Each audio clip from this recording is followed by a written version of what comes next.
Good afternoon. This is just a short review of the SOG Micron keychain knife. And of course it has to be a short review because it's a keychain knife. There's not much to it. Go over the specs real quick. It has a black finish. It's a folding knife. It has a little nick, nail nick to open it up with. It's made out of 420 stainless. And I'll move a couple of items in here just to have a little bit of a reference on that knife. It's made out of 420 stainless. It's got a Rockwell hardness of 51 to 53. Its overall length is 3 3/8 inches. Its closed length is 1.8 inches, about 1 3/4 inches closed. It weighs a whopping ½ ounce. And the blade thickness is about 5/10 of an inch, or 0.05 inches. Well, what's the purpose of this knife? It's a keychain knife. I just happen to have a keychain here. It certainly would fit on that well. It's just something that you might always have with you.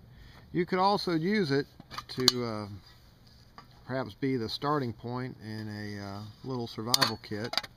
It's not quite big enough to baton with, but it's better than not having anything sharp at all, I suppose.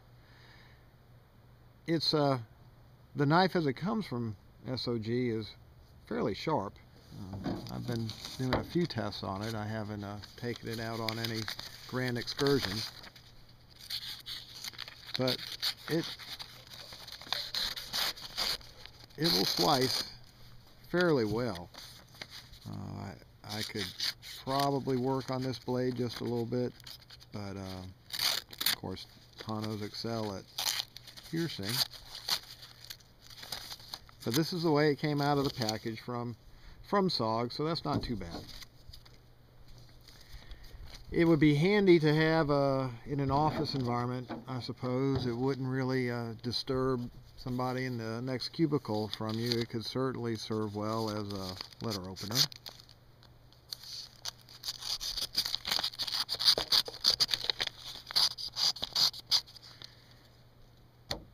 It can be used for some chores. I have some hemp rope here. Some of you might recognize this as common baling twine. But it cuts through that quite well.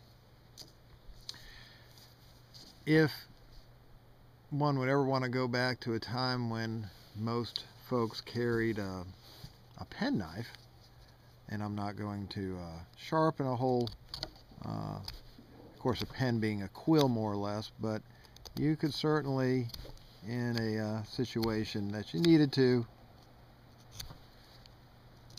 get a knife like this and sharpen a pencil. I have some fat wood here too, and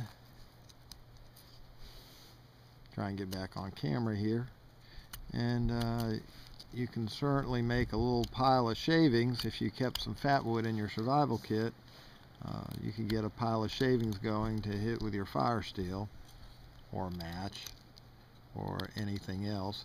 And that Tonto blade, you can even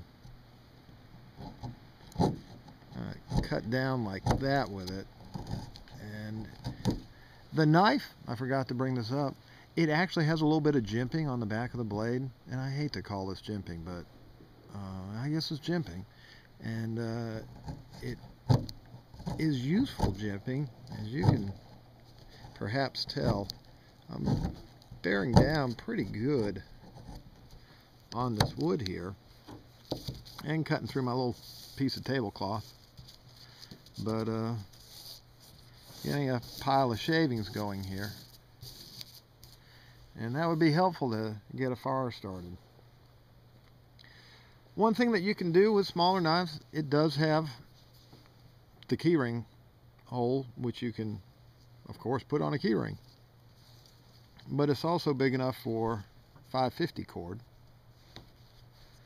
And of course, as soon as I say that, I'm making a liar out of myself.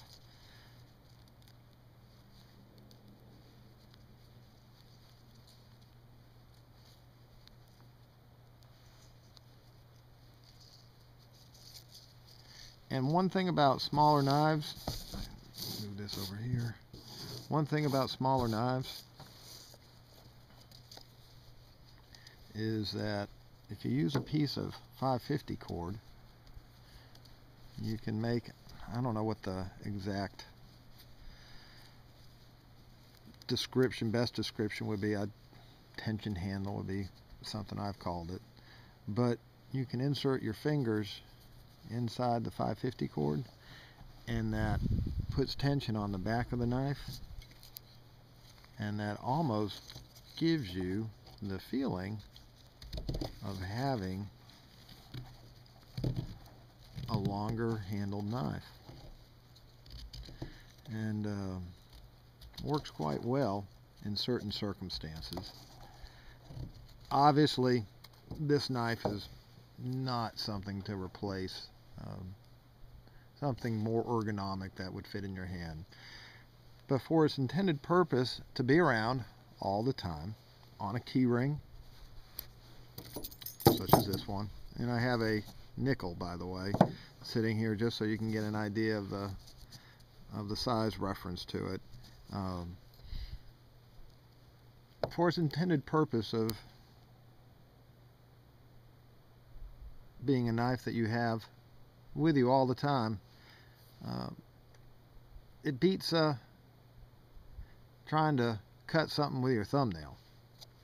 So once again, this is Drew from TCATactical. I hope you appreciate this short review on a short little knife. Thanks.